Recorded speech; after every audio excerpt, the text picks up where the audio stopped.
Hello दोस्त, कैसे हो और स्वागत है आपका हमारे चैनल में। आज बच्चों इकोलॉजी में इकोसिस्टम का बहुत इंपॉर्टेंट टॉपिक, बहुत कंसेप्चुअल टॉपिक समझते हैं बच्चों, जिस टॉपिक का नाम है बायो जियो केमिकल साइकिल। तो आओ बच्चों स्टार्ट करते हैं बिना टाइम वेस्ट किए बच्चों। और मैं स्ट्रिक्टली एनसीईआरटी आपको पढ़ाऊंगा क्योंकि आपके नीड पॉइंट ऑफ व्यू से एनसीईआरटी ही जरूरी है। पेपर एनसीईआरटी से ही आ रहा है। एनसीईआरटी से बढ़ने का, एनसीईआरटी से बाहर पढ़ने का कोई फायदा नहीं है। सुनना थोड़ा ध्यान से बच्चों। बायो का मतलब यहाँ पे बायोटिक है और हमारे बायोटिक तीन ही है बच्चों। एक होगा प्लांट्स और दूसरा होगा बच्चों एनिमल्स और तीसरा होगा बच्चों क्या, माइक्रोब्स। माइक्रोब्स बच्चों, ठीक, माइक्रोब्स। जियो का मतलब ए बायोटिक और ए बायोटिक के अंदर रॉक आएगा, दूसरा वाटर आएगा और तीसरा बच्चों आप कह दीजिए एयर आएगा। एयर आएगा। मैंने उन ए बायोटिक का नाम लिखा है बच्चों जिन जिन में साइक्लिक हो रही है। ग्लोबल लेवल पे अगर नाम देना है आपको तो आप लिख दो लिथोस्फेयर, लिथोस्फेयर, हाइड्रोस्फेयर, हाइड्रोस्फेयर और तीसरा बच्चों क्या होगा, एटमॉस्फेयर। एटमॉस्फेयर। थोड़ा ध्यान से सुनना बच्चों। केमिकल दो तरीके का होता है, एक को अपन केमिकल दो तरीके का होता है बच्चों। एक को अपन मिनरल के नाम से पुकारेंगे और दूसरे को अपन गैसियस के नाम से पुकारेंगे। गैसियस के नाम से पुकारेंगे बच्चों, ठीक। गैसियस के अंदर क्या क्या आएगा, सी आएगा, एच आएगा, ओ आएगा, एन आएगा, ये सारे बच्चों गैसियस है। और मिनरल के अंदर क्या आएगा बच्चों, पी आएगा, सी ए आएगा, एम जी आएगा, एस आई आएगा, ये सारे बच्चों मिनरल हैं। दूसरा पॉइंट थोड़ा ध्यान से सुनिएगा। मैंने केमिकल को किस बेस पे दो भागों में डिवाइड किया है कि ये प्लांट के पास पहुंचता कहां से है।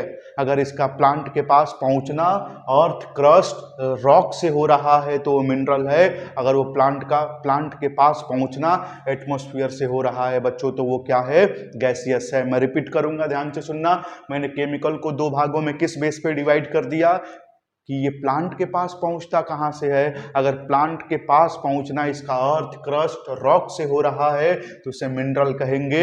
अगर प्लांट के पास पहुंचना इसका गैसियस मतलब एटमॉस्फेयर से हो रहा है तो इसे गैसियस कहेंगे। दूसरा पॉइंट थोड़ा ध्यान से सुनना बच्चों। मिनरल सॉइल का रिजर्वायर, मिनरल साइकिल का रिजर्वायर कौन है, अर्थ क्रस्ट है। कौन है बच्चों, अर्थ क्रस्ट है।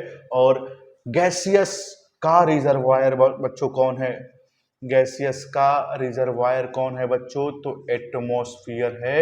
एटमॉस्फेयर है बच्चों, एटमॉस्फेयर है बच्चों। मैंने वाटर का नाम नहीं लिया क्योंकि वाटर इंटरमीडिएट है और गैस पानी में भी घुल के जा रही है। एक पॉइंट और थोड़ा ध्यान से सुनना। अर्थ क्रस्ट हमारी अर्थ में रॉक के फॉर्म में सेडिमेंटेड मटेरियल है। अर्थ क्रस्ट हमारी रॉक में, अर्थ क्रस्ट हमारी अर्थ में रॉक के फॉर्म में सेडिमेंटेड मटेरियल है। और जो साइकिल सेडिमेंटेड मटेरियल से चलती है बच्चों, ऐसे साइकिल को अपन किस नाम से पुकारते हैं, सेडिमेंट्री साइकिल के नाम से पुकारेंगे। किस नाम से बच्चों, सेडिमेंट्री साइकिल के नाम से। तो अगर आपसे कभी पूछा गया बायो जियो केमिकल साइकिल कितने तरीके का, तो दो तरीके का होगा। एक सेडिमेंट्री साइकिल तो दूसरा गैसियस साइकिल के नाम से पुकारा जाएगा। अगला पॉइंट थोड़ा ध्यान से सुनना बच्चों। मैंने इसको बायो और जियो क्यों कहा, क्योंकि बायो और जियो के बीच में लगातार साइक्लिक होती है, इसीलिए हम इसे बायो जियो केमिकल साइकिल के नाम से पुकारेंगे।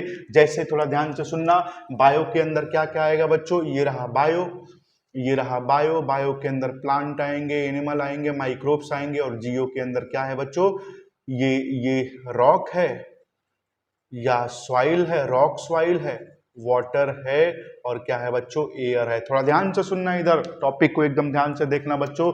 यहां से मिट्टी से प्लांट ने क्या किया, मिनरल को एब्जॉर्ब किया। जब प्लांट के अंदर मिनरल जाएगा, प्लांट के बायोमास का पार्ट बनेगा। जब इसी प्लांट को एनिमल खाएगा तो उसके पास भी जाएगा। दोनों जब मर जाएंगे तो इनके ऊपर माइक्रोब्स फीड करेगा। माइक्रोब्स की एक्टिविटी से मिनरल सॉइल में आएगा। फिर यहां से भी बच्चों मिनरल प्लांट के पास जाएगा।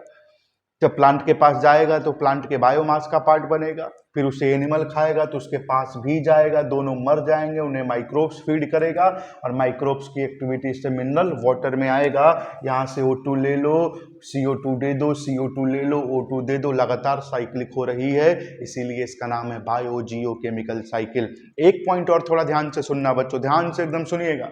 मान के चलिए कि सॉइल से प्लांट ने मिनरल को एब्जॉर्ब किया, ठीक, प्लांट के बायोमास का पार्ट बना, उसे एनिमल ने खाया, एनिमल के पास भी गया, दोनों मर गए, माइक्रोब्स की एक्टिविटी से मिनरल सॉइल में आएगा। जैसे मिनरल सॉइल में आया, अचानक तेज रेनफॉल हो गई। जब अचानक तेज रेनफॉल होगी बच्चों तो कुछ यहाँ से रन ऑफ भी हो जाएगा, रन ऑफ, और जो रन ऑफ हो गया बच्चों उसे ई फ्लक्स के नाम से पुकारेंगे। किस नाम से? ई फ्लक्स के नाम से पुकारेंगे। अब आपके दिमाग में ऐसा क्वेश्चन आएगा कि सर जब यहाँ से रन ऑफ हो जाएगा तो यहाँ पे मिनरल की कमी हो जाएगी, लेकिन ऐसा नहीं होता है बच्चों। लगातार अर्थ क्रस्ट से इसको मिनरल मिलता रहता है, जो चला गया उसे ई फ्लक्स कहते हैं। अरे जहां से आ रहा है बच्चों इसे इनफ्लक्स के नाम से पुकारेंगे। रिपीट कर रहा हूं, मिनरल बह गया तो ई फ्लक्स कहलाएगा, आ रहा है बच्चों तो इनफ्लक्स के नाम से पुकारेंगे। अगर आपके दिमाग में ऐसा क्वेश्चन आता है कि बरसात आते ही मिनरल बह गया तो यहाँ पे मिनरल की कमी हो गई, ना, ऐसा हो ही नहीं सकता। हमेशा लगातार अर्थ क्रस्ट से इनपुट मिलता रहता है मिनरल का। फिर भी आप कहेंगे कि नहीं सर ई फ्लक्स ज्यादा हो रहा है, इनफ्लक्स कम हो रहा है, तो मैं कहूंगा इकोसिस्टम डिस्ट्रॉय हो जाएगा, क्योंकि जब बही जाएगा ज्यादा तो फिर इकोसिस्टम किस काम का। लेकिन एक और बात याद रख लीजिएगा बच्चों कि जाना कभी कभार होता है, आना तो कॉन्टिन्यूअस हो रहा है, आना तो कॉन्टिन्यूअस हो रहा है। एक पॉइंट और सुनना थोड़ा ध्यान से बच्चों कि ई फ्लक्स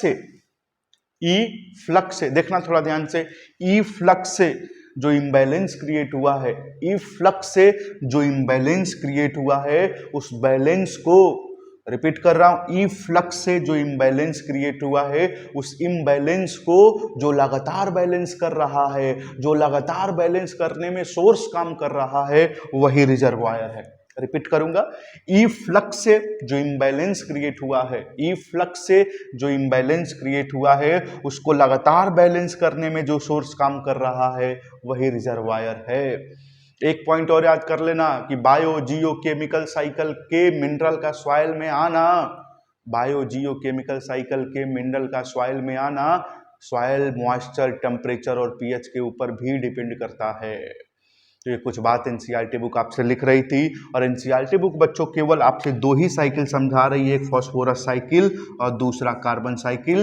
तो बच्चों अपन नेक्स्ट वीडियो में समझेंगे, क्योंकि ज़्यादा बड़ा वीडियो आपको कभी भी पसंद नहीं आएगा। आप भी चाहते हैं कि छोटा छोटा वीडियो हो, तो इसीलिए मैं आज की क्लास को यहीं पर बंद करता हूँ। नेक्स्ट क्लास में बच्चों फॉस्फोरस साइकिल और उसके नेक्स्ट क्लास में अपन कार्बन साइकिल की बात करेंगे। तो आज की क्लास को यहीं पे बंद करते हैं, फिर नेक्स्ट क्लास में मिलेंगे बच्चों। और जो भी टॉपिक आपको ऐसा लगता हो कि सर इस टॉपिक का, इस चैप्टर के इस टॉपिक का वीडियो डाल दीजिए, मैं जरूर कोशिश करूंगा कि वो वीडियो डाल दूं बच्चों। और आप वो टॉपिक चूज करके बताइएगा जो ज्यादा कंसेप्चुअल है। अरे जो रटने वाला है वो तो कोई रटवा देगा आपको। तो आज की क्लास को यहीं पे बंद करते हैं, फिर अपन नेक्स्ट क्लास में फॉस्फोरस